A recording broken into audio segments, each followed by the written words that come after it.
Shalom, puji Tuhan, Bapak Ibu Saudaraku yang saya kasih, kita masuk kembali dalam pertemuan yang ke-10 ya, tentang serial akhir zaman. Hari ini kita akan masuk kepada materi yang inti ya, yaitu tentang nubuatan 70 minggu.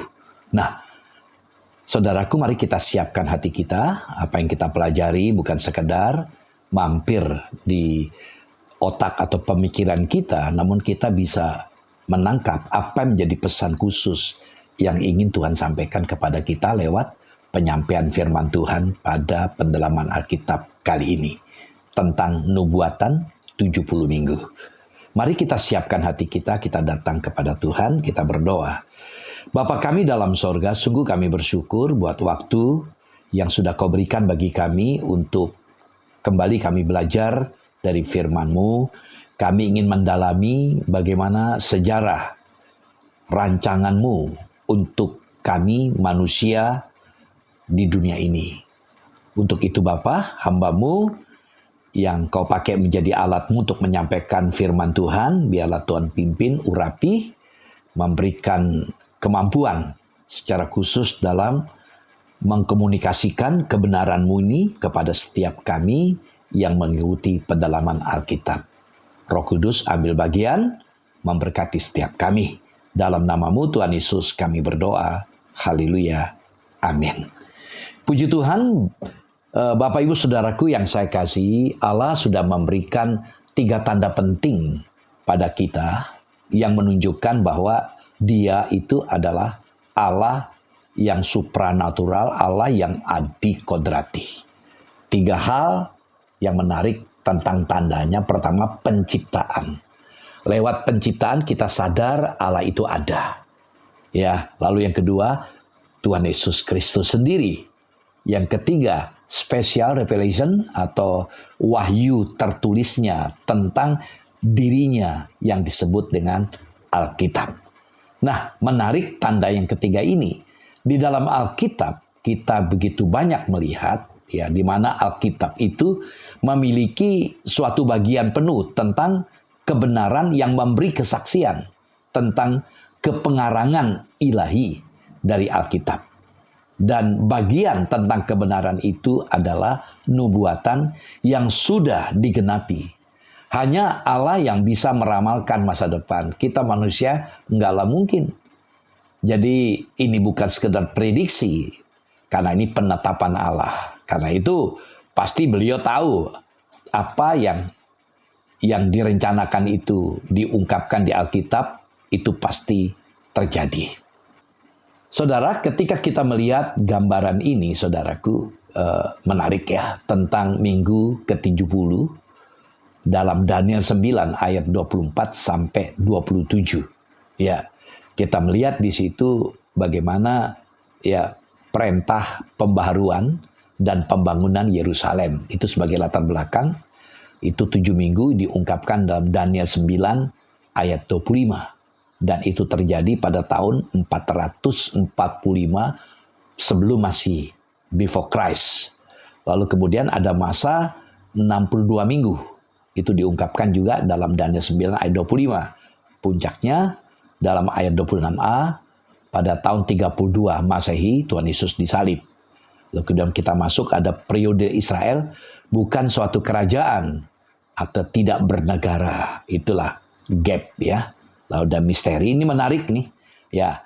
Nah, kita berharap sih lewat penyajian firman dari Daniel 9 ayat 24-27 ini akan menguraikan, menjelaskan tentang gambaran apa yang saya sampaikan dalam ringkasan ini. Nah, saudaraku, untuk itu kita akan coba memfokuskan perhatian kita dalam Daniel 9 ayat 24-27. Tentu saya bacakan secara bertahap. Nah, saudaraku, pertama kita melihat di sini dalam Daniel 9 ayat 24. Dikatakan 70 kali 7 masa telah ditetapkan atas bangsamu dan atas kotamu yang kudus untuk melenyapkan kefasikan, untuk mengakhiri dosa, untuk menghapuskan kesalahan, untuk mendatangkan keadilan yang kekal, untuk menggenapkan penglihatan dan nabi, dan untuk mengurapi Yang Maha Kudus. Dari ayat ini kita bisa melihat, saudaraku yang saya kasihi, apa yang disampaikan oleh Daniel, seluruh nubuatan ini berkaitan erat atau berhubungan dengan bangsanya Daniel dan juga kotanya Daniel, yaitu bangsa Israel dan kota Yerusalem. Jadi ayat ini menjelaskan tentang hal itu. Nah, kemudian kita lompat ke ayat 25 dan ayat 26 dari Daniel pasal 9 ini. Maka ketahuilah dan pahamilah dari saat firman itu keluar, yakni bahwa Yerusalem akan dipulihkan dan dibangun kembali sampai pada kedatangan seorang yang diurapi, seorang raja. Ada 7 kali 7 masa dan 62 kali 7 masa.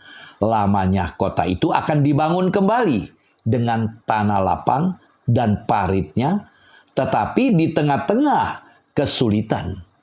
Sesudah ke-62 kali 7 masa itu akan disingkirkan seorang yang telah diurapi, padahal tidak ada salahnya apa-apa.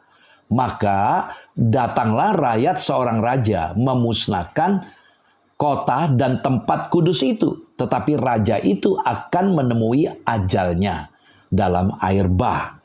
Dan sampai pada akhir zaman akan ada peperangan dan pemusnahan seperti yang telah ditetapkan. Ayat-ayat yang kita baca ini menarik. Ayat 25-26 mengandung pesan yang sangat dalam. Ini jauh sebelum Yesus datang sudah disampaikan ini.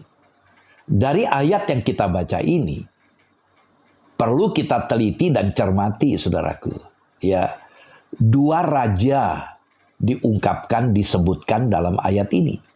Dan dengarkan, janganlah dikacaukan. Ketika kita membaca 2 raja ini, bukan berarti 1 orang raja. 2 raja di sini menjelaskan, yang pertama disebut dengan Mesias raja itu dalam ayat 25. Lalu dalam ayat 26, yang kedua dijelaskan sebagai raja yang datang. Nah, lalu yang ketiga, kita amati dalam Daniel 9 ayat 27. Raja itu akan membuat perjanjian itu menjadi berat bagi banyak orang selama 1 kali 7 masa. Pada pertengahan 7 masa itu ia akan menghentikan korban sembelihan dan korban santapan.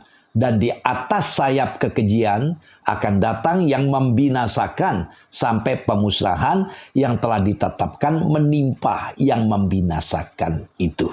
Ini menarik juga ayat ini. Jadi ketika Bapak Ibu Saudaraku melihat ayat 24, 25, 26, 27, begitu syarat dengan nubuatan apa yang akan terjadi ke depan. Dari ayat ini kita bisa melihat seluruh waktu yang dilibatkan secara tegas, tepat dan terperinci. Yaitu apa, saudaraku? 70 kali 7 masa. Itu diungkapkan ayat 24. Dan 70 kali 7 masa dibagi dalam 3 masa tertentu. Yang pertama, seperti diungkapkan juga Yeremia 25 ayat 11, 7 kali 7 masa. Kedua ialah 62 kali 7 masa.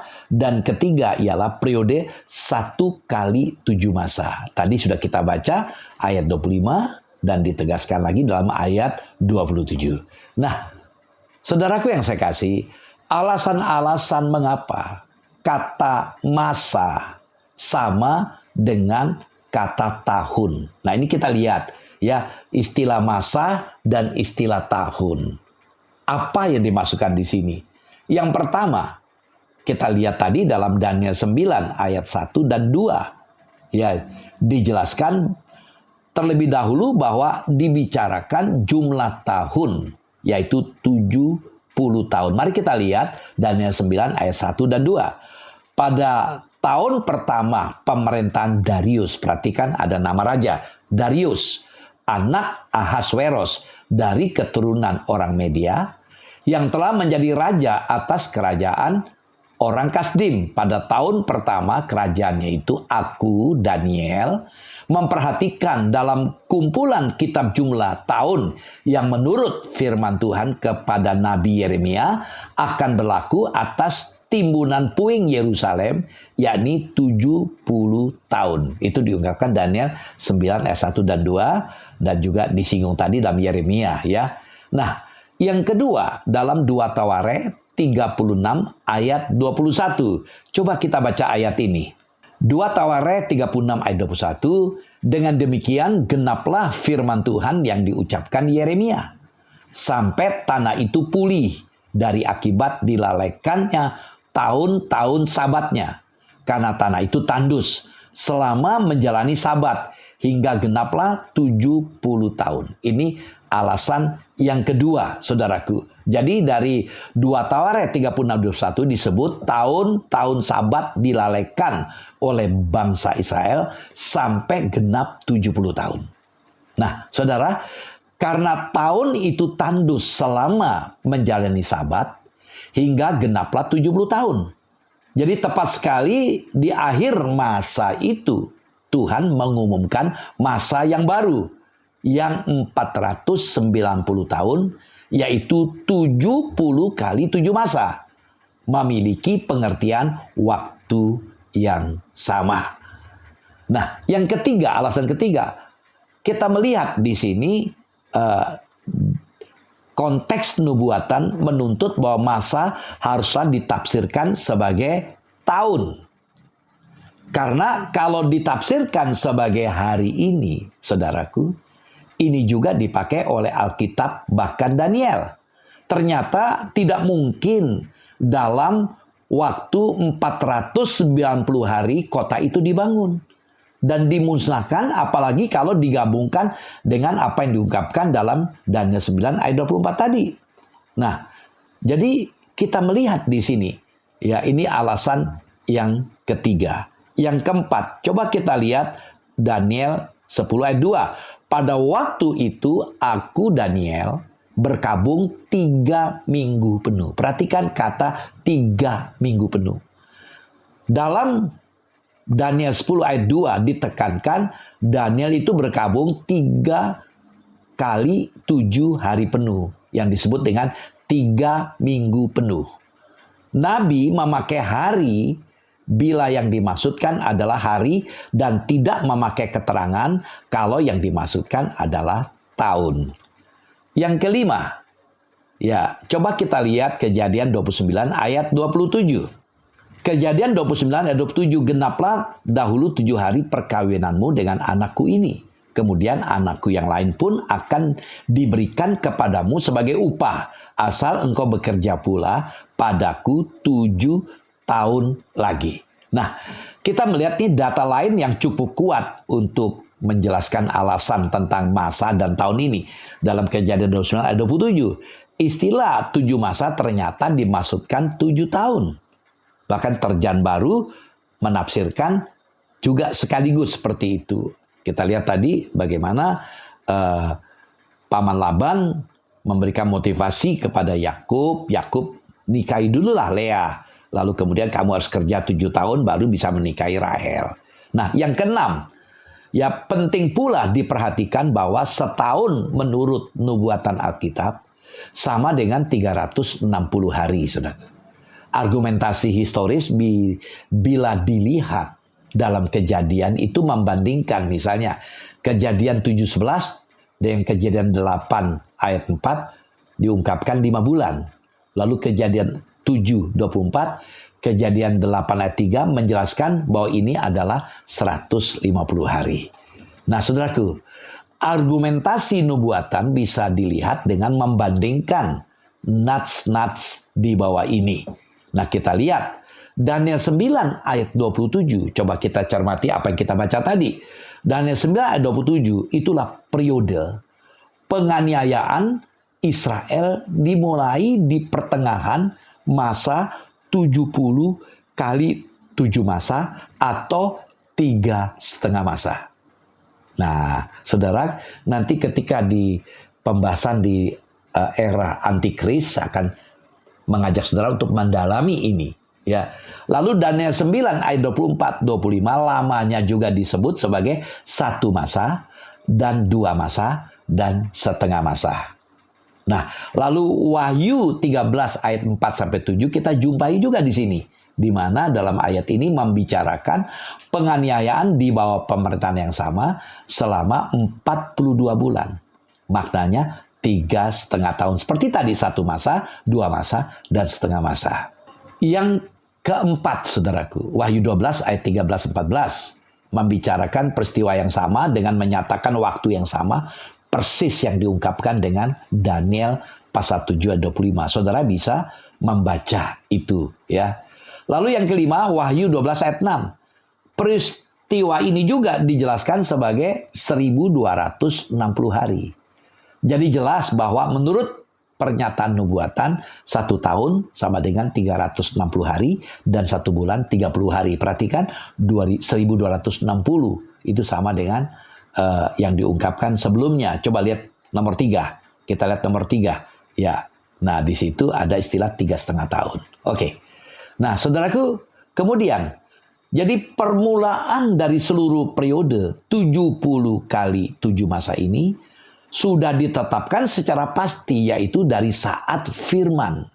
Perhatikan, di saat firman itu keluar, yaitu Yerusalem akan dipulihkan dan dibangun kembali dalam ayat 25. Saat firman itu keluar, ini adalah surat keputusan, ya, SK. Lalu kemudian dalam ayat 25 juga, pada akhir periode 69 kali 7 masa akan ditandai dengan penebusan Mesias sebagai Raja Israel, di mana Mesias ditebas, disalib. Ya, pasal 9:25. Lalu yang ketiga, sesudah itu Yerusalem akan dihancurkan oleh pengikut raja lain yang akan datang. Ya, Daniel 9 ayat 26. Kemudian, sesudah 2 peristiwa ini, kita dibawa ke periode akhir, yaitu periode yang ke-70 kali 7 tahun atau 7 tahun terakhir. Permulaannya ditandai dengan perjanjian perdamaian yang kokoh antara raja yang akan datang dan bangsa Yahudi. Jadi nanti akan terjadi pendamaian. Israel sekarang lagi dibenci, diperangi, tapi nanti akan terjadi pendamaian. Tapi setelah itu kita melihat, saudaraku, ada periode yang paling tidak menyenangkan. Nah, nanti kita akan bahas nanti ya. Saudara bisa lihat ini dalam Daniel 9:27. Nah, lalu di tengah-tengah masa ke-70 kali 7 ini, raja ini membatalkan perjanjian. Jadi, pertama tadi kita lihat dalam pasal 9:27 ada terjadi pendamaian. Di mana raja tidak lain adalah antikris, akan berdamai dengan Israel. Dunia berdamai. Ada muncul agama dunia. Ya, perdagangan secara global begitu luar biasa. Tapi di tengah-tengah itu, ya 3,5. Setelah 3,5 tahun kemudian dikatakan ya perjanjian pendamaian itu dibatalkan. Ya, jadi sekali lagi di tengah-tengah masa ke-70 kali 7 ini raja itu membatalkan perjanjian perdamaian itu. Ia juga menyebabkan Israel berhenti menyembah Allah dan mengalami kesengsaraan yang dahsyat dan mengalami suatu masa murka Allah yang berakhir di akhir masa ke-70. Ya, itu diungkapkan juga dalam Daniel 9:27. Jadi ketika terjadi perjanjian perdamaian, Israel bisa menyembah. Jelas ya, bait Allah yang sekarang belum ada. Nanti pasti akan dibangun, mereka bisa menyembah. Tapi 3 tahun kemudian, ya antikris menjejak kaki di bait Allah. Aku adalah Allah. Sehingga bangsa Israel tidak bisa menyembah. Pendamaian dibatalkan semua. Nah, ketika masa ke-70 yang dahsyat itu berakhir, muncullah suatu baru bagi Israel. Yaitu masa berkat besar yang tak ada bandingnya dalam sejarah manusia yang manapun. Puji Tuhan. Nah, saudaraku, ini penjabaran terakhir. Permulaan 70 kali 7 masa itu, pertama kita lihat Daniel 9 ayat 25. Saya ulang lagi apa yang kita baca tadi. Dalam Daniel 9 ayat 25, kita temukan data dari saat firman itu keluar. Yaitu bahwa Yerusalem akan dipulihkan dan dibangun kembali. Nah, kita cermati di sini, saudaraku. Kita tahu akibat dosa Israel dijajah. Ya, dijajah oleh Babilonia, oleh Asyur, oleh Media, ya kan? Nah, dalam Alkitab kita temukan beberapa surat keputusan. Pertama kita lihat 2 Tawarekh 36 ayat 22-23. Lalu Esra pasal 1 ayat 1 sampai 3. Coba kita lihat, kita baca 2 ayat ini. 2 Tawarekh 36 ayat 22-23. Pada tahun pertama zaman Kores, perhatikan, pada tahun pertama zaman Kores, raja negeri Persia, Tuhan menggerakkan hati Kores, raja Persia itu, untuk menggenapkan firman yang diucapkan oleh Yeremia, sehingga disiarkan di seluruh kerajaan Kores secara lisan dan tulisan pengumuman ini. Beginilah perintah Kores, raja Persia. Segala kerajaan di bumi telah dikaruniakan kepadaku oleh Tuhan, Allah semesta langit. Ia menugaskan aku untuk mendirikan rumah baginya di Yerusalem yang terletak di Yehuda. Siapa di antara kamu termasuk umatnya, Tuhan Allahnya menyertainya, dan biarlah ia berangkat pulang. Ayat ini menarik untuk kita perhatikan. Siapa Kores? Kores bukan orang Yahudi. Ya, bukan orang Israel. Dia tidak menyembah Allah Yahweh yang disembah oleh orang Israel. Tapi luar biasa, dia mengeluarkan SK, surat keputusan. Kenapa, Saudara? Kita melihat Tuhan menggerakkan hati Raja Kores. Ya, perhatikan. Tuhan menggerakkan hati Raja Kores. Dia tidak mengenal Allah, tapi Tuhan memakai dia, Saudara. Nah, lalu Raja Kores memberikan perintah. Seperti apa yang dikatakan oleh nubuatan Nabi Yeremia. Ini sesuatu yang menarik. Kita lompat Esra sekarang. Esra pasal 1 ayat 1 sampai 3. Pada tahun pertama zaman Kores, raja negeri Persia, Tuhan menggerakkan hati Kores, raja Persia itu, untuk menggenapkan firman yang diucapkan oleh Yeremia, sehingga disiarkan di seluruh kerajaan Kores secara lisan dan tulisan pengumuman ini. Beginilah perintah Kores, raja Persia. Segala kerajaan di bumi telah dikaruniakan kepadaku oleh Tuhan, Allah semesta langit. Ia menugaskan aku untuk mendirikan rumah baginya di Yerusalem yang terletak di Yehuda. Siapa di antara kamu termasuk umatnya, Allahnya menyertainya, biarlah ia berangkat pulang ke Yerusalem yang terletak di Yehuda dan mendirikan rumah Tuhan Allah Israel, yakni Allah yang diam di Yerusalem. Menarik di sini. Ya, jadi Tuhan menggerakkan hati Raja Kores, raja Persia tadi, untuk memerintahkan para pemimpin rohani. Kita tahu ada Zerubabel, ya, ada muncul juga Esra. Ya, nah, suatu perintahkan untuk membangun bait Allah. Lalu mereka pulang ke Yerusalem membangun. Ini sesuatu yang menarik. Raja tidak mengenal Allah memberikan perintah. Kenapa? Allah memakai Raja Kores. Seperti apa yang dia sampaikan kepada Nabi Yeremia. Nah, yang selanjutnya kita melihat, jadi dari 2 Tawarekh 36-23 dan Esra 1 ayat 1 sampai 3, SK Raja Kores atau Raja Sirus kepada Esra hanya untuk membangun bait Allah. Jadi Raja Kores memerintahkan untuk membangun bait Allah. Nah, kemudian kita lihat Esra pasal 7 ayat 7. Ya, bagaimana SK yang diperintahkan. Esra 7 ayat 6 sampai 7. Esra ini berangkat pulang dari Babel. Ia adalah seorang ahli kitab, mahir dalam Taurat Musa yang diberikan Tuhan Allah Israel, dan raja memberi dia segala yang diingininya oleh karena tangan Tuhan Allahnya melindungi dia. Juga berangkat pulang ke Yerusalem beberapa rombongan orang Israel dan imam, orang Lewi, penyanyi, penunggu pintu gerbang, dan budak di bait Allah pada tahun ke-7 zaman Raja Artasasta. Perhatikan sini ada sebutan Raja Artasasta. Ya, terus kita lihat Esra 6 ayat 3 sampai 8. Pada tahun pertama zaman Raja Kores dikeluarkanlah perintah oleh Raja Kores mengenai rumah Allah di Yerusalem. Rumah itu haruslah dibangun kembali sebagai tempat orang mempersembahkan korban sembelihan dan korban api-apian. Haruslah tingginya 60 hasta dan lebarnya 60 hasta. Dan haruslah dipasang 3 lapis batu besar-besar dan 1 lapis kayu. Biayanya harus dibayar dari perbendaharaan kerajaan. Dan juga perlengkapan emas dan perak rumah Allah yang diambil oleh Nebukadnezar dari bait suci yang di Yerusalem dan dibawa ke Babel itu haruslah dikembalikan. Supaya kembali pula ke dalam bait suci yang di Yerusalem, ke tempatnya yang semula, dan engkau haruslah menaruhnya ke dalam rumah Allah. Oleh sebab itu, hai Tatnai, bupati daerah seberang sungai Efrat, dan Setar, Bosnai, serta rekan-rekanmu, para punggawa daerah seberang sungai Efrat, hendaklah kamu menjauhkan diri dari sana. Biarkanlah pekerjaan membangun rumah Allah itu, ya, bupati dan para tua-tua orang Yahudi boleh membangun rumah Allah itu di tempatnya yang semula.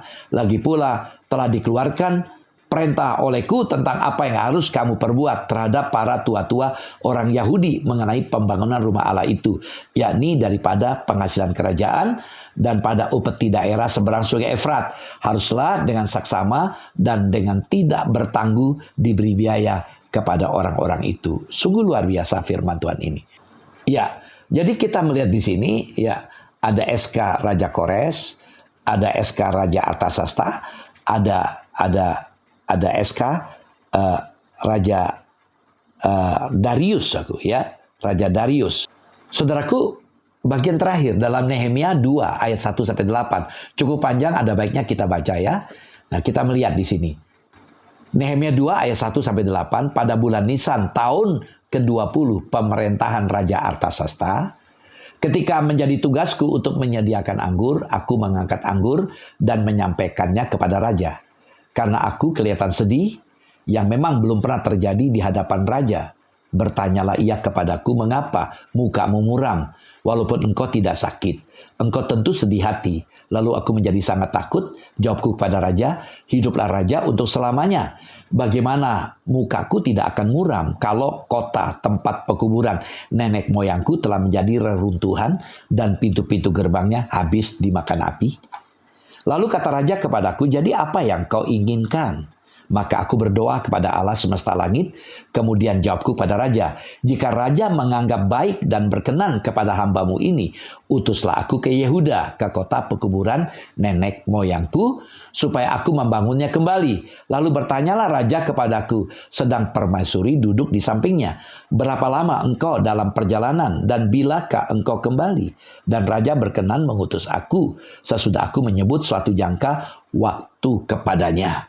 Berkatalah aku pada raja, jika raja menganggap baik, berikanlah aku surat-surat bagi bupati-bupati di daerah seberang sungai Efrat, supaya mereka memperbolehkan aku lalu sampai aku tiba di Yehuda. Pula sepucuk surat bagi Asaf, pengawas taman raja, supaya dia memberikan aku kayu untuk memasang balok-balok pada pintu-pintu gerbang di benteng bait suci, untuk tembok kota dan untuk rumah yang akan kudiami.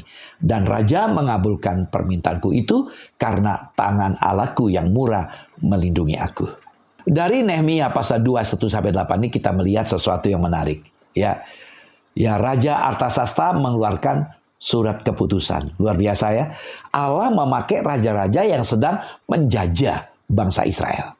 Nah, dalam Nehemia 2:1-8 ini kita melihat Raja Artasasta memberikan surat keputusan kepada Nehemia. Meliputi bukan saja pembangunan bait Allah, tapi juga untuk kota. Suatu izin baru yang cocok dengan nubuatan. Dan ini menjadi permulaan perhitungan tahun nubuatan dalam Daniel 9 ayat 24-27. Nah, saudaraku, ini sesuatu yang menarik ya kalau kita melihat bagaimana Raja Kores, Raja Darius, Raja Artasasta ya. Raja-raja ini dipakai Tuhan. Apa yang dapat kita pelajari? Jadi, orang-orang yang tidak berkenan pun bisa dipakai oleh Tuhan. Lebih-lebih kita ya, yang di dalam Tuhan ya. Mengapa? Jangan juga mengukur, wah orang itu hebat dipakai Tuhan, berarti dia orang suci. Belum tentu juga. Karena itu kita perlu berhati-hati. Jangan kita merasa dipakai Tuhan lalu kita sombong. Dan juga jangan menilai orang yang dipakai Tuhan itu seperti begitu kudus, mulia. Oh enggak. Jelas Tuhan bisa memakai siapapun untuk tujuannya. Itu kita lihat. Jadi kita melihat di sini peristiwa 70 minggu ini sesuatu yang menarik. Ini awal pembukaan. Saya akan jelaskan minggu depan saudara percaya atau tidak percaya, Tuhan itu pasti datang. Nah, ini jadi apa yang kita pelajari hari ini akan bersambung dalam detailnya. Jadi gambar ini yang saudara lihat ini akan saudara amati charts ini ya, bagaimana pembagian waktu di situ. Ya, dari surat keputusan Raja Kores 445 BC, ya kan? Lalu ada 396 BC, lalu ada 32 ya Masehi, ya. Nah, kita melihat di sini sesuatu yang menarik, kita melihat bahwa di mana ke depan Tuhan tahu apa yang direncanakan. Sekarang bait Allah belum dibangun, dihancurkan oleh Jenderal Titus sampai hari ini. Tapi nanti apa yang dikatakan ini akan dibangun, pasti akan dibangun. Dunia berdamai. Ya sekarang dibangun nggak mungkin lah, karena di bawah reruntuhan, di atas reruntuhan itu ada ya situs suci agama lain. Nggak mungkin bisa perang. Tapi nanti terjadi perdamaian, ada perjanjian, ada kesepakatan, dibangun. Tapi setelah 3,5 tahun, dibatalkan perjanjian itu.